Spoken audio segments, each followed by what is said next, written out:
Okay, I think I just found the problem. So, it's taken me a while to get to this point, but following the cable that goes from here, so this is the Y motor cable, goes all the way around here, and it's that one there. Okay, so these colourful wires that you see. So I can see that's this here. If I just have my torch on, you'll be able to see this. There you go. So that's this cable here. Okay. So now, if we follow it down here, what's that? It's come out.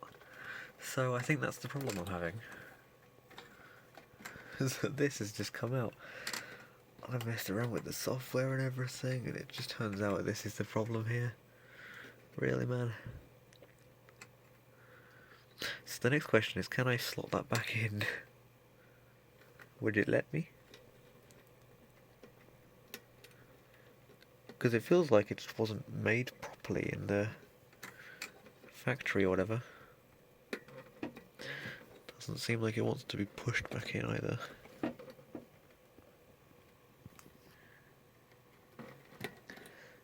Sorry, I'm not great at filming this either, but it's...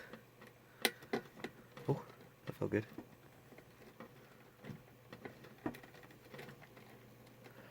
I feel like it should just clip in, shouldn't it?